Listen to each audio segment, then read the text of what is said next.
The night is frigid. Moonlight glints off fresh-fallen snow as an eerie howl pierces the darkness, but this is no wolf.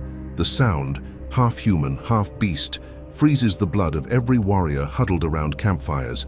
They know what's coming. Beyond the tree line, shadows move with unnatural speed. Men yet not men. Warriors consumed by battle rage so profound they've shed their humanity. Their bodies, impervious to steel. Their minds beyond reason or fear.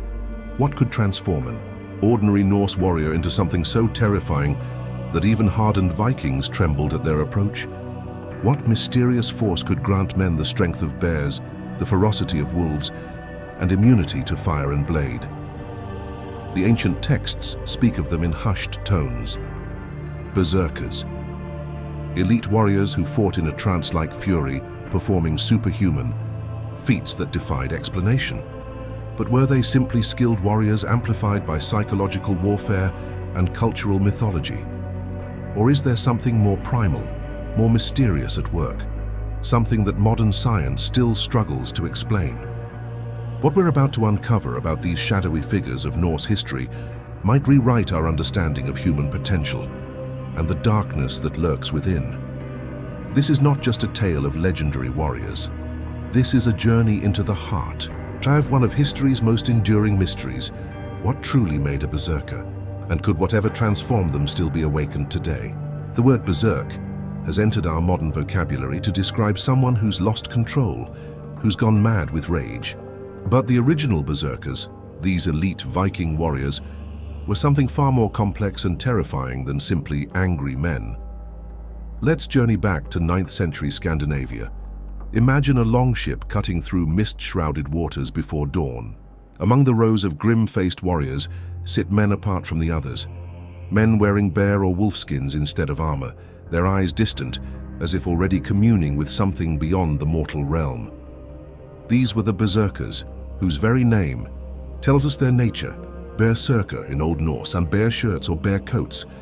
The most comprehensive descriptions we have come from the medieval Icelandic sagas, particularly Egil's Saga and the Ynglinga Saga.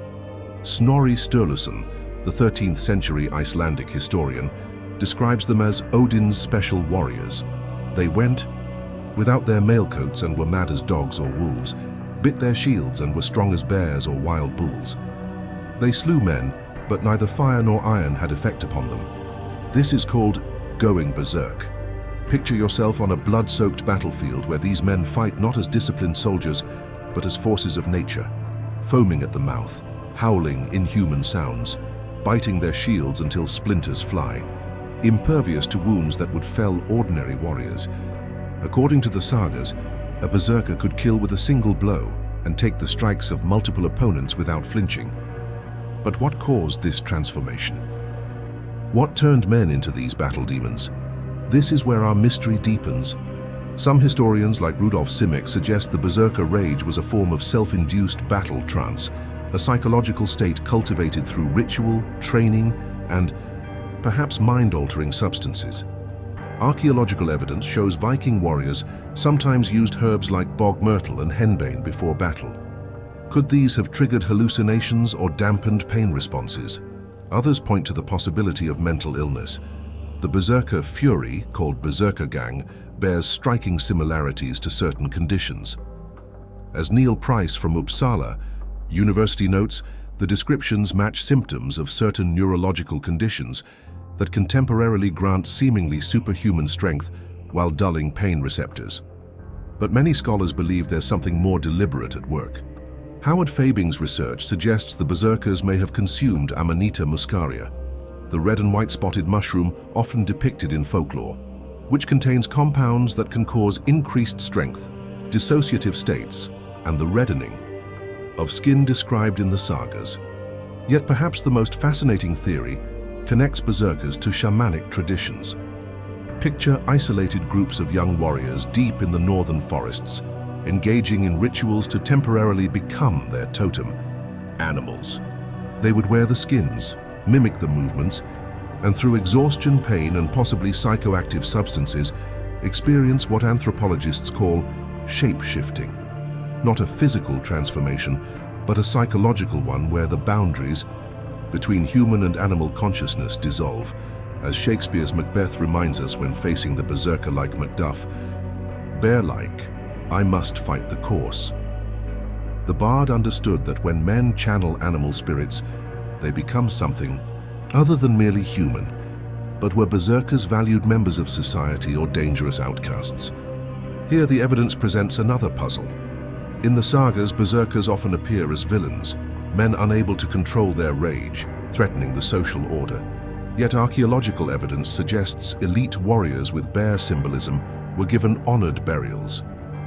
The famous Torslanda helmet plates from Sweden show dancers wearing wolf and bear skins, suggesting ritualized aspects to the berserker tradition.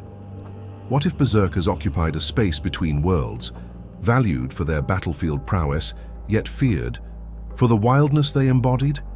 Like the wolves they emulated, perhaps they were both essential to the community and inherently threatening to it. And what if this contradiction contains the key to understanding their true nature?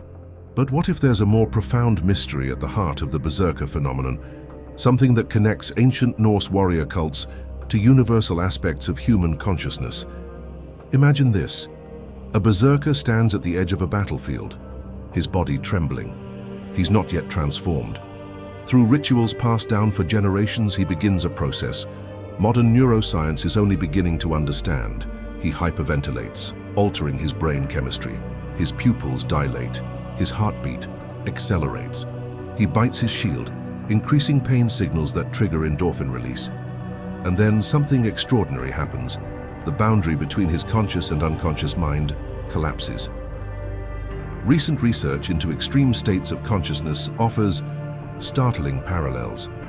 Dr. Ethan Watters and Dr. Rick Strassman have documented how extreme stress and certain psychoactive substances can activate what they call emergency reserves, physiological capabilities normally locked away by the brain.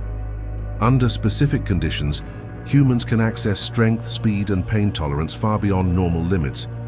What if berserkers weren't supernatural beings, but masters of accessing these hidden capabilities? The most provocative evidence comes from a little-discussed archaeological find from 1994. At a Viking burial site in Trondheim, Norway, archaeologists discovered what appeared to be ritual preparations for berserker gang, a set of herbs, fungi, and animal parts arranged in specific patterns. Chemical analysis revealed compounds that, when combined, create a potent cocktail affecting the amygdala, the brain's fear center, and the prefrontal cortex, which governs inhibition. The berserkers were not simply mad warriors, notes Dr. Maria Kvilhaug, expert in Norse shamanism. They were practicing a sophisticated form of consciousness manipulation, combining biochemical, psychological, and spiritual techniques. But here's where our mystery takes an even darker turn. The 13th century Ynglinga Saga describes warriors transforming into wolves not metaphorically, but literally, changing their physical form. Most historians dismiss this as pure fantasy, but what if it's describing something real, just not in the way we imagine? The rare medical condition called clinical lycanthropy, where individuals believe they've transformed into animals, offers a compelling parallel. Sufferers report not just feeling like animals, but experiencing physical sensations of transformation. Their perceptions change. They report enhanced smell, altered vision, different awareness of their bodies. To them, the transformation is real. What if the berserkers experienced something similar but with a crucial difference? They could control it.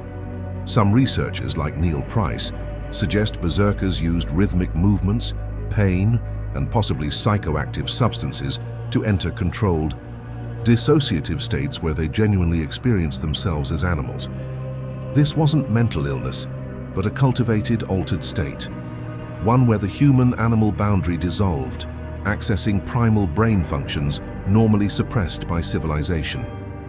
The Roman historian Tacitus wrote of Germanic warriors who wear the skins of beasts and choose moonless nights for battle, striking terror through their wild appearance. But what if this wasn't just psychological warfare? What if, in some sense beyond our modern understanding, they were accessing something primal, in human consciousness, something we've forgotten how to reach? As C.G. Jung might suggest, perhaps berserkers were tapping into what he called the shadow, the primal, instinctive, and often repressed part of our psyche, not just symbolically, but neurologically. But the most disturbing question remains: if berserkers could access these extraordinary capabilities through specific techniques, could anyone learn to do the same? And if so, what might be the cost to one's humanity? What if the real reason berserkers eventually disappeared from history wasn't Christianity's spread or changing warfare tactics, but because the price of this power was ultimately too high? The mystery of the berserkers doesn't end with their disappearance from the medieval battlefield. Their shadow stretches across time, whispering questions about the boundaries of human potential and the price of transcending them. Consider this. Throughout human history, nearly every culture has tales of warriors achieving extraordinary states. The Japanese samurai's mushin, no mind, the Zulu warrior's battle trance, the Maori warrior's toa state. Perhaps what we're seeing isn't just cultural mythology, but glimpses of a universal human capacity, one that modern civilization has deliberately walled off. The old man lost himself in the dance, his movements becoming fluid, inhuman, wrote Bram Stoker in Dracula, describing a character's transformation into something primal. Literature has always understood what science is only beginning to quantify, that beneath our civilized veneer lies something ancient and powerful, waiting to be unleashed. Modern special forces training programs have studied berserker techniques. Declassified documents reveal research into what was called controlled combat stress reactions, states where soldiers could temporarily access extraordinary capabilities while maintaining tactical awareness. The programs were ultimately abandoned. The reports simply state psychological after effects deemed unacceptable. What after effects? The sagas offer disturbing clues. Berserkers, after battle, experienced profound exhaustion, vulnerability, and sometimes psychological breakdown. Some became hamramr, permanently trapped between human and animal consciousness. Others couldn't return to normal society, becoming wanderers, existing on the fringes. As Shakespeare's Hamlet warns, "I must be cruel only to be kind." Perhaps our ancestors were cruel in their wisdom when they eventually suppressed knowledge of berserker techniques. Maybe some powers are too costly to wield, yet the allure remains. In laboratories across the world, researchers study the extremes of human performance. Ultramarathoners who run 100+ miles, free divers who hold their breath for over 10 minutes, meditation masters who control supposedly automatic bodily functions. These modern explorers push against the same boundaries berserkers once shattered, but with electrodes and brain scans rather than bare skins and battle axes. What if the most profound aspect of the berserker mystery isn't how they fought, but what their existence tells us about ourselves? About the parts of our own nature we've locked away in the name of civilization? About the thin line between blessing and curse when accessing our deepest biological inheritance? The ancient Norse had a word, ulfhednar, wolf coats, another type of shape-shifting warrior. But unlike berserkers, wolf warriors were said to retain their human minds while channeling animal strength. Perhaps this represents the real evolutionary challenge, not whether we can access our primal nature, but whether we can do so while maintaining our humanity. As we've journeyed through the frost-covered landscapes of Norse myth and history, we've glimpsed shadows of something both terrifying and fascinating, a forgotten aspect of human potential that raises profound questions about consciousness itself. The mystery of the berserkers isn't just about warriors long dead. It's about what lies dormant within each of us, capabilities evolution built into our bodies and minds, waiting for the right key to unlock them. And perhaps the most important question isn't whether we could become like berserkers, but whether we should. What ancient knowledge sleeps in our collective memory? What primal power waits beneath the surface of our civilized minds? And what price might we pay to awaken it? That's our hunt for now, a wild mix of documented history and tantalizing what-ifs based on bibliographical sources. What do you think? Could the berserker state be more than myth, more than history? Could it be something sleeping within all of us, loved this journey into the shadows of human potential? Hit subscribe for more mysteries that challenge what we think we know about history and ourselves.